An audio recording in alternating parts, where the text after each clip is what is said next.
My name is Delia Ward. I'm 34 years old, and the first time my sister tried to erase me, she did it in front of 40 people with a cake knife in her hand. I can still see it. The party lights strung across my father's back patio, the smell of vanilla frosting and cut grass. My hand resting on the curve of my belly, 7 months along, the baby moving under my palm like she already knew. And Corinne, my older sister, the beautiful one, the golden one standing at the head of the table with the long serving knife lifted, the blade catching the light, her whole body shaking. "You ruin everything," she screamed. Not said. Screamed. The blade came up and pointed at me, at the swell of me, at the child inside me. "You ruin everything, Delia. You always have." Nobody moved. 40 people. And not one of them stepped between the knife and my baby. I want to be honest with you about that because it matters later. In that second, I felt something go very quiet inside me, not fear, something colder and steadier than fear. I already knew, the way you know a storm is coming from the pressure in your ears, that this moment was going to become the most important thing that ever happened to this family. I already knew what I was holding. Two things Corinne didn't know I had. One of them was sitting in a drawer in my apartment. The other one was standing 8 feet to my left, holding a phone, and had been recording since the moment she picked up that knife. I'm not going to tell you what either one was yet. You'll see them both. I promise you that. 9 months from that night, both of those things came back around, and the woman screaming that I ruined everything learned exactly what she'd built her whole life on top of. But I have to earn it. And so do you. So we're going to take this slow. Welcome back to Calm Drama Stories, where the quietest person in the room is usually the one holding the truth. If you've ever been the family scapegoat, the one who gets blamed for the storm just for pointing at the clouds, this story is for you. Drop a comment and tell me where you're listening from. And be sure to subscribe, because the people who stay quiet are the ones who see how it ends. But let me back up. I need you to understand who I actually am, because my family spent 30 years telling a different story about me, and I need you to hear the real one first. I'm a labor and delivery nurse. 15 years. I've caught more babies than I can count, held more hands through the worst and best hours of people's lives than I could ever name. I am very, very good at staying calm when a room is falling apart. That's not a personality trait I was born with. That's a skill I built one terrifying night shift at a time, watching monitors, reading rooms, knowing when to move fast and when to move slow. In my work, panic gets people killed. Composure saves them. I tell you this because it's the whole story, really. My family looked at my calm and called it cold.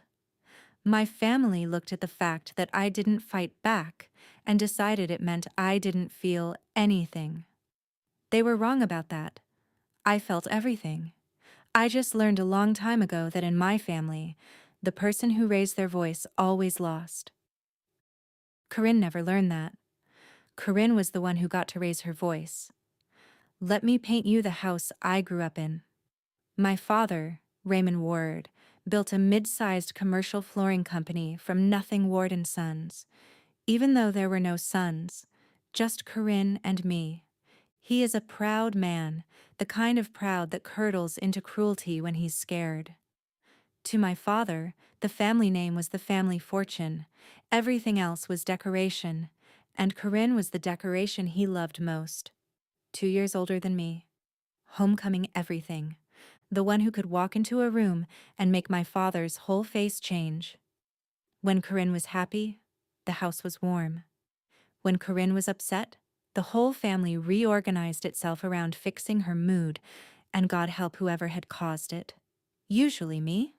There was a phrase in our house.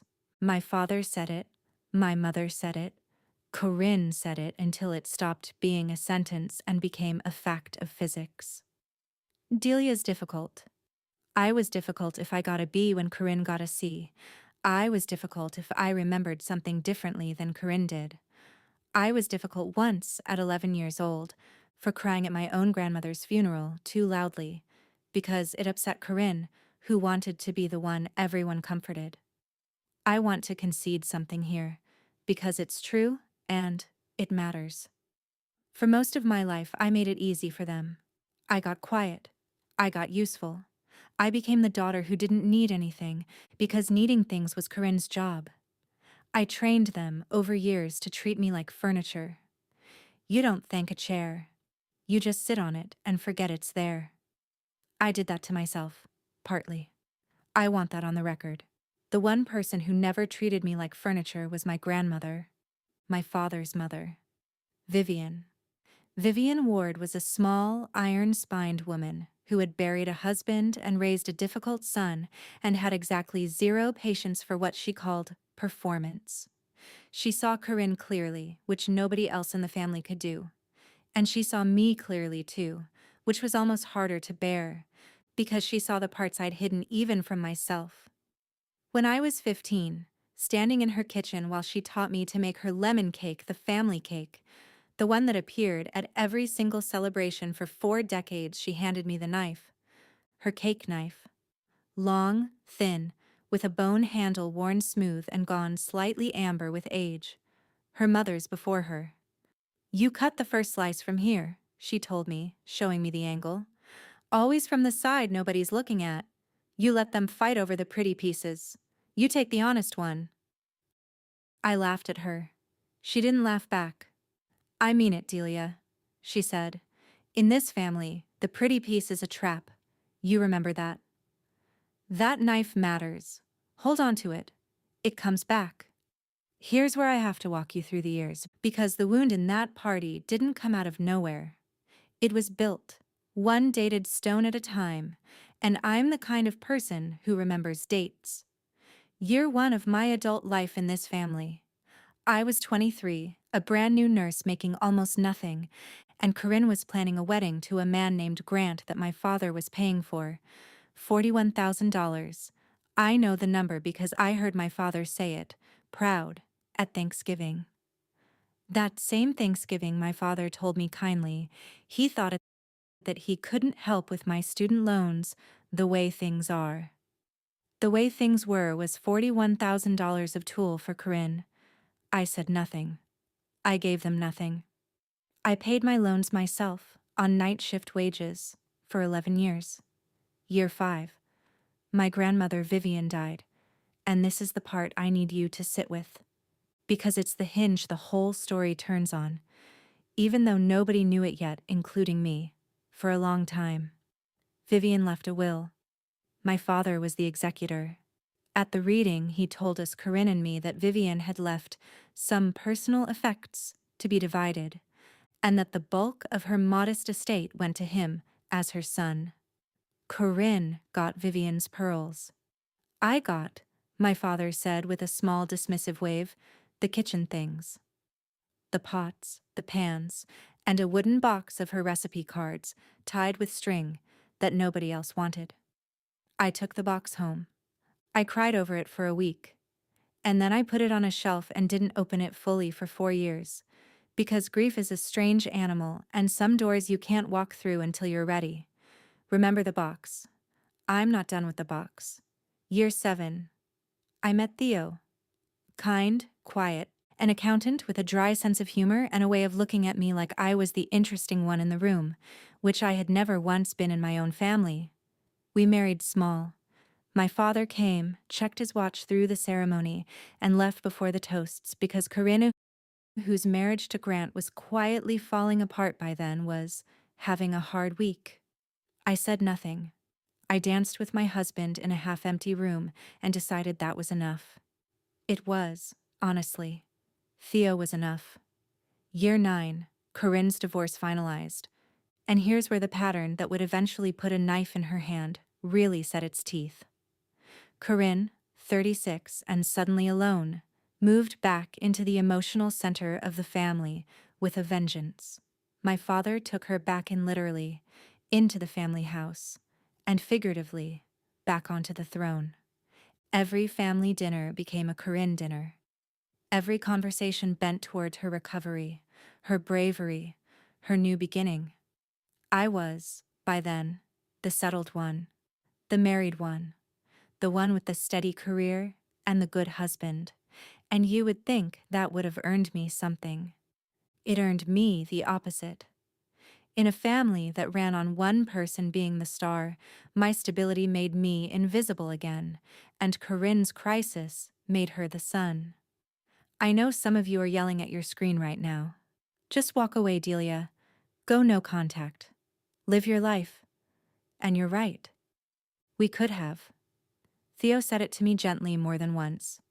But I want to be honest. I wasn't ready to lose my father yet. I still had the little girl in me who thought if I was good enough, quiet enough, useful enough, one day he'd look at me the way he looked at Corinne. That little girl kept me at that table for years longer than I should have stayed. Then I got pregnant. I was 33. Theo and I had been trying for 2 years. When the test came back positive, I sat on our bathroom floor and cried so hard I scared the cat. This baby was wanted in a way I'm not sure I'd ever been wanted, and I promised her, right there on the tile, that she would know it every single day of her life.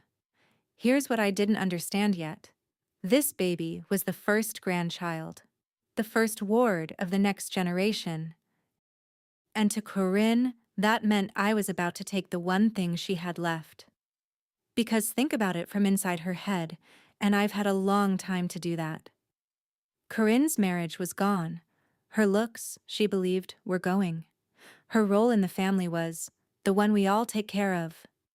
And now here I came, the difficult one, the furniture, carrying the first grandchild, about to become the center of the family in a way she could never compete with. A new baby doesn't just get attention. A new baby reorganizes gravity. Corinne felt the ground shifting under her, and she panicked. The betrayals in the pregnancy came dated and itemized, and I logged every one, because by then logging things had become a kind of survival for me. Week 10. I told the family at Sunday dinner. My father's first words were, "Well, let's hope it doesn't interfere with the summer showcase," meaning Ward and Son's trade event. Corinne left the table. 10 minutes later, I found her in the bathroom, and she looked at me in the mirror and said, flat as a blade, "You always have to make everything about you." That was the first time the storm's catchphrase showed its face, though I didn't recognize it yet. Week 19. My mother passive, exhausted, long ago beaten into keeping the peace at any cost, asked me privately if I could keep the pregnancy low-key around Corinne, because Corinne was in a fragile place. I said nothing. I gave them nothing. I went home and wrote the date in my phone. Week 24. Corinne announced she was throwing me a baby shower. And every alarm I have, the ones I built over 15 years of reading rooms that were about to go wrong, went off at once. Corinne had never thrown me anything. But my mother begged me with her eyes, and I was tired, and some stupid, hopeful part of me thought, maybe this is her trying. Maybe this is the olive branch. So I said yes. The shower was set for a Saturday at my father's house. Corinne insisted on making the cake herself. Vivian's lemon cake, the family cake. And she asked me sweetly, in front of my mother, to bring Grandma's knife, my knife, the bone-handled one, so it feels like she's there. I want to be honest with you about how that felt. It felt like the first warm thing my sister had offered me in a decade. I actually teared up. I said yes. I brought the knife. I brought the knife to my own ambush. The morning of the shower, I did something I'd been putting off for 4 years. I finally opened my grandmother's recipe box all the way to the bottom. I don't fully know why that day. Maybe because the cake was Vivian's, and the knife was Vivian's, and I wanted her close. I lifted out the recipe cards, the rubber-banded stacks of them in her sharp little handwriting, and underneath, at the very bottom of the box, flat against the wood, was an envelope. Cream-colored. My name on the front in her hand. Delia. Inside was a letter. and folded inside the letter was a second document. A legal one, on the letterhead of a lawyer in town I'd never heard of. I read it standing in my kitchen with my coat half on and the floor tilted under me. I'm going to hold the exact contents for just a little longer. I promised you I'd earn it, but I'll tell you this much now, so you understand the weight I carried into that party. My grandmother Vivian had not left me the kitchen things. That was a lie my father told at the will reading. What Vivian had actually left me, in a separate instrument he either never knew about or hoped I'd never find, changed everything about who in that family had power and who only thought they did. I put the letter in my bag. I put the knife in my bag. And I drove to my father's house with my hand on my belly and my heart going like a monitor alarm. Before I tell you what happened at that table, I need to say this directly to you. If you've ever walked into a room already knowing it was a trap and gone in anyway because some part of you still hoped you were wrong, comment the word honest down below, because I need to know I'm not the only one. And subscribe, because what my sister did with that knife is only half of it. What surfaced 9 months later is the half that actually matters. Okay, the party. It was beautiful, and that was the trap. Corinne had gone all out. Balloons in soft gold, a banner. 40 people extended family, my father's business friends, a few of my own friends Corinne had somehow gotten the numbers for. And the cake on a stand at the head of the table, lemon and perfect, exactly like Vivian's. I should have known from the guest list. This wasn't a shower. This was a stage. The games happened. The gifts happened. I sat there glowing, genuinely, because pregnant and surrounded and hopeful is a powerful drug. And then Corinne stood up to give a speech, and I watched her unfold a piece of paper, and my stomach dropped, because Corinne doesn't read from paper unless she's built something. She started sweet, thanked everyone for coming, and then, slowly, in front of 40 people, she began to twist the knife she hadn't picked up yet. Delia and I haven't always been close, she said, warm as anything. And I think it's time to be honest about why. And then she told them a story. My story, rewritten. She told them, gently, tragically, that I had always struggled with jealousy, that I'd spent our whole childhood competing with her, that when our grandmother died I had taken things I wasn't meant to have, that she worried, she said, dabbing her eye about, what kind of mother someone becomes when they can't stop keeping score.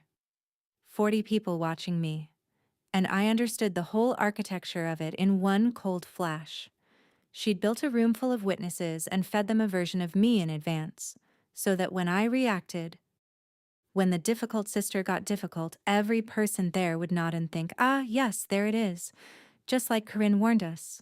It was, I have to admit, brilliant. She'd learned from a master.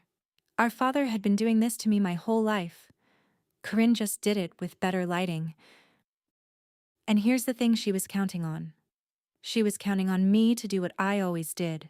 Go quiet, go small, absorb it. Give her the reaction that proved her right, or the silence that let her win. Those were my only 2 known moves. Furniture doesn't argue. So I stood up. I didn't raise my voice. I want you to picture this, because it's the hinge.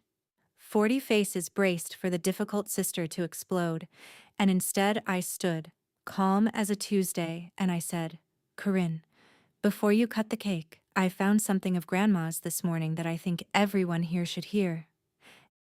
And I reached into my bag.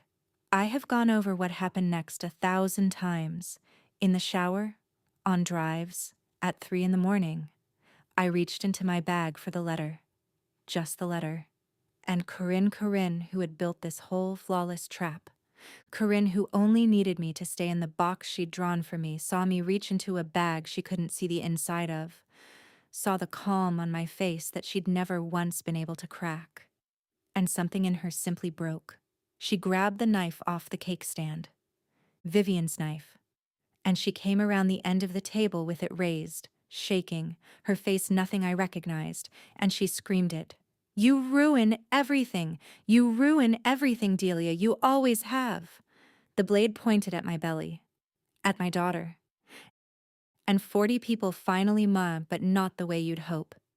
They moved toward Corinne, to calm her, to take the knife gently from her poor, shaking hand.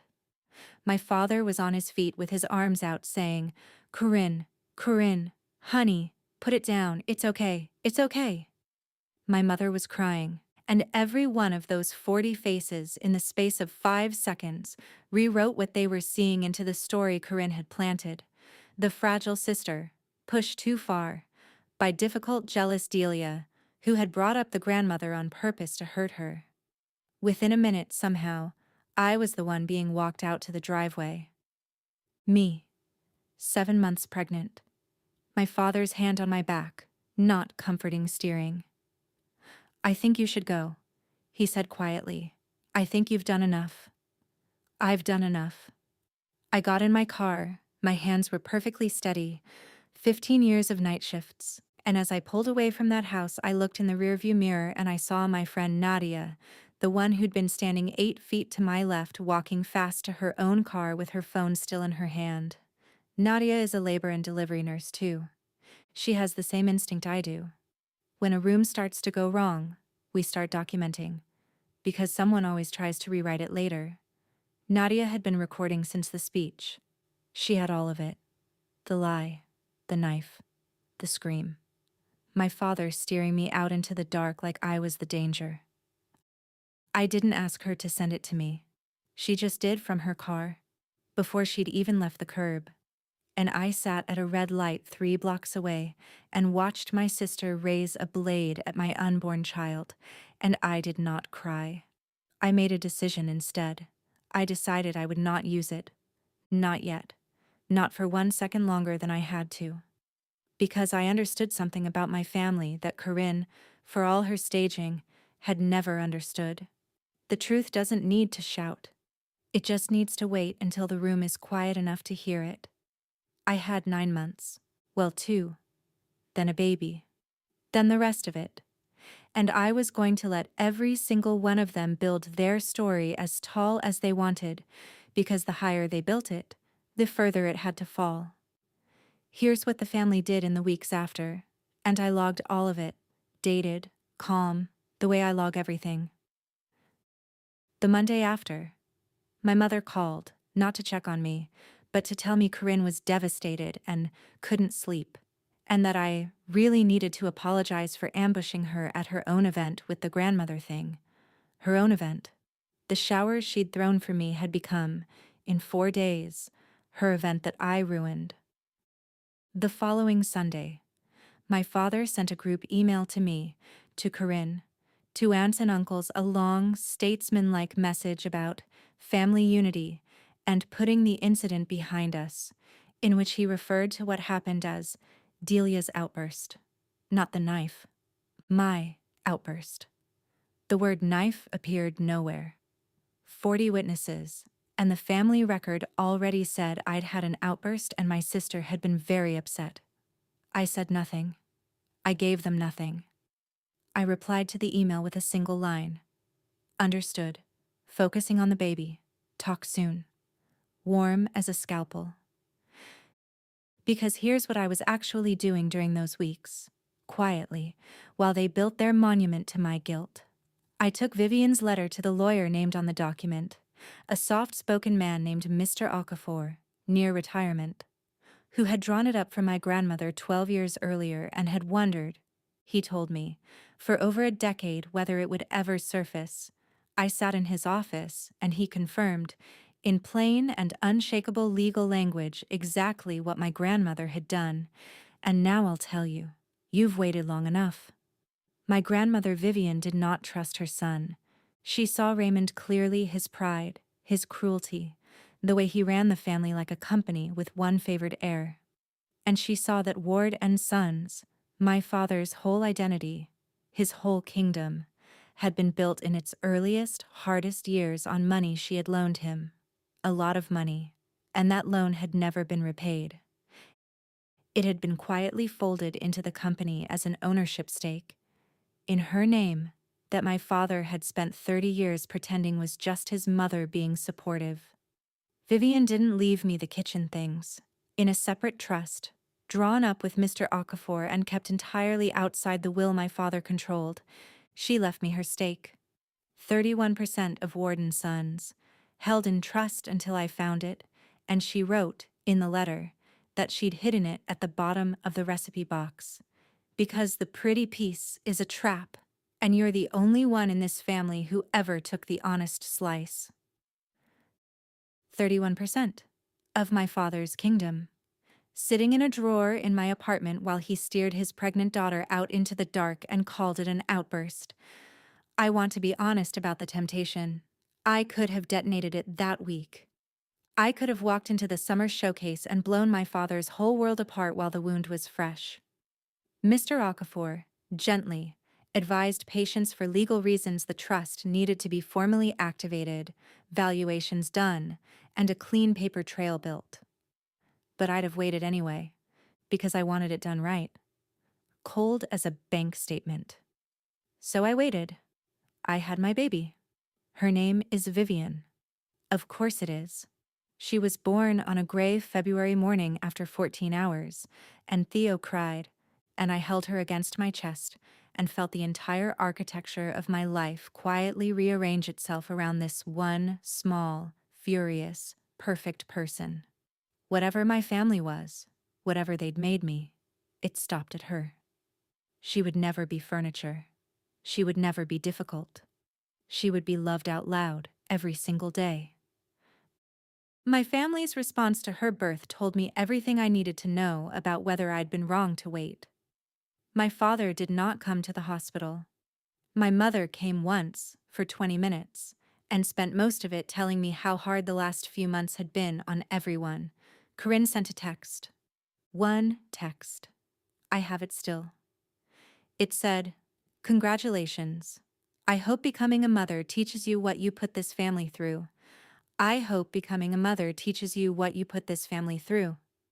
I read that text at 3 a.m. with my daughter asleep on my chest, and I felt the last thread, the little girl thread, the one that had kept me at that table for 30 years hoping my father would finally see me. I felt it go slack. Not snap. Just go slack, and fall away, and leave me lighter than I'd been in my whole life. Then, 4 months later, my father overreached. The way people who've never been told no always eventually do. Ward and Sons hit a cash crunch, a big client defaulted, and my father decided to solve it by restructuring the company's ownership and bringing in an outside investor. Clean paperwork, formal valuation, lawyers. Which meant, for the first time in 30 years, someone was going to do a real, documented legal accounting of exactly who owned Ward and Sons. Mr. Okafor called me the morning the request for records came through. "Delia," he said, "it's time.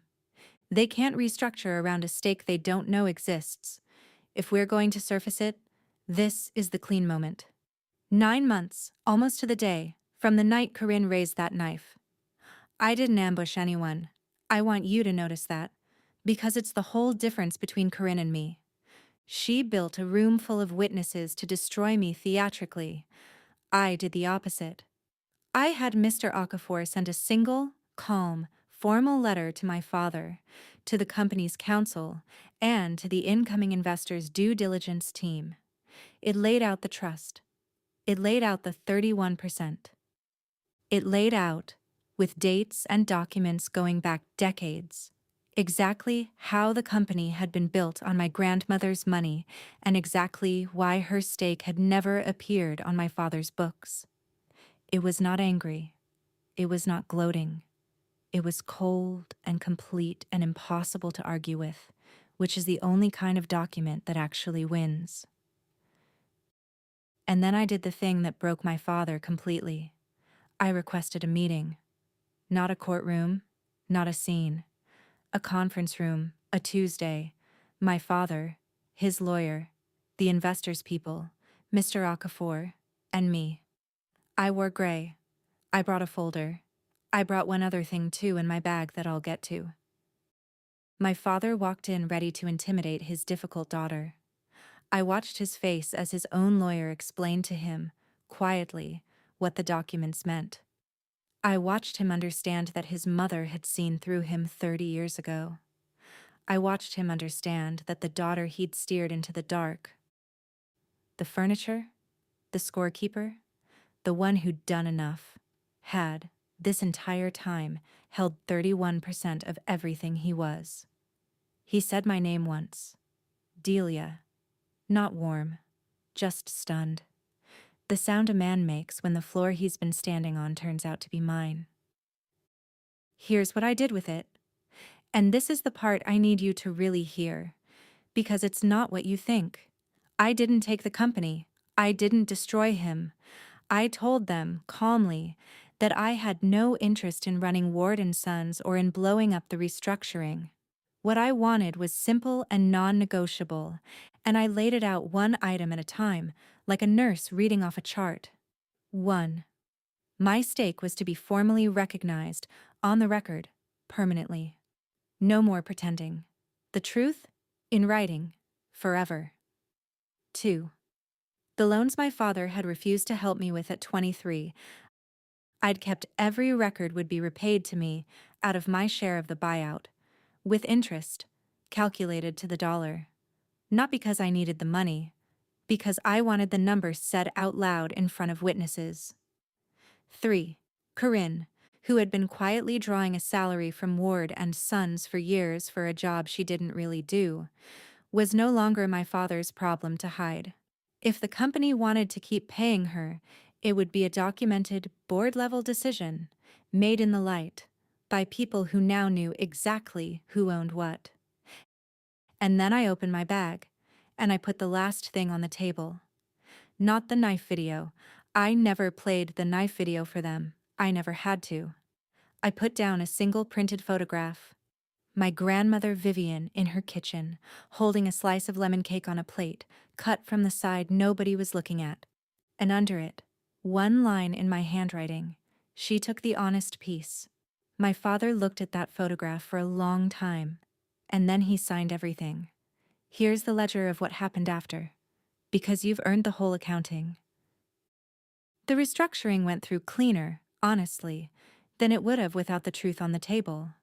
I'm now, formally and permanently, a recognized owner of the company my father spent my whole life telling me wasn't mine to have any feelings about. I don't run it. I don't want to. But my name is on it. In the light. Forever. Vivian made sure of that 12 years before I ever knew. My loans came back to me, repaid to the dollar, with interest. $41,000 as it happened, almost to the number, once you added it all up. The same amount my father spent on Corinne's wedding the year he told me he couldn't help. I didn't plan that symmetry. The universe just has a sense of humor sometimes. Corinne's salary from a job she didn't do ended within the quarter. Not because I demanded it. I didn't have to. Once everything was in the light, the investors' people simply asked the obvious question, and there was no answer that survived being asked out loud. Corinne, at 40, had to get an actual job for the first time in her life. I hear she's a receptionist at a dental office now. I hope, without any sarcasm at all, that she's better at it than she was at being my sister. My father and I are not close. We may never be. But something changed in how he speaks to me, and I'll tell you what it is, because it's small and it's everything. He stopped calling me difficult. He can't anymore. The word doesn't fit a woman who held 31% of his life in silence for 9 months and then chose mercy over ruin. Whatever I am now, in his eyes, it isn't furniture. Nadia still has the video. I never released it. I never posted it. Never sent it to the aunts and uncles. Never played it in that conference room. It sits in a folder, and it will sit there forever, because I don't need it. The people who were in that driveway will spend the rest of their lives quietly knowing what they chose that night, who they moved toward, and who they steered into the dark, and no video makes that knowledge heavier than their own memory does. I want it on the record that I could have destroyed my sister publicly, the exact way she tried to destroy me, and I chose not to. Not because she deserved mercy, because my daughter deserved a mother who didn't need it. I still have the knife. Vivian's cake knife. The bone-handled one. The one Corinne raised at my belly. I took it home from that shower in my bag that night. Nobody thought to ask for it back. And for a long time, I couldn't look at it. It sat in a drawer, the same drawer as the letter. 2 heirlooms my grandmother left me that my family never understood. Last week was Vivian's first birthday. My daughter's. We made the lemon cake, Theo and I, from the card in the recipe box. And when it came time to cut it, I took out my grandmother's knife, and I turned it in my hand until the light caught the amber handle, and I taught my 1-year-old, who understood none of it and all of it, how to cut the first slice. From the side nobody's looking at, I whispered to her, guiding her tiny hand over mine. You let them fight over the pretty pieces. You take the honest one. She smacked her hand into the frosting and laughed. And I laughed too. And I cried a little. And for the first time, that knife was just a knife again. A thing my grandmother left me. A thing for cutting cake in a warm kitchen, for a child who is loved out loud. The people who raise a blade to keep you out of the light are the ones most terrified of how the truth looks with the lights on. Corinne was never afraid of me. She was afraid of the honest slice, the version of events where the quiet one turns out to have been holding everything all along. She built a beautiful 40-witness cake to bury me under. She just forgot who my grandmother taught to hold the knife. That's my story. If any part of it landed where you live, if you've ever been the quiet one, the difficult one, the furniture, do me a favor and share this with someone who needs to hear that composure is not weakness. Tell me in the comments where you were listening from and what you'd have done in that conference room. Subscribe so you don't miss the next one. I'll see you in the next.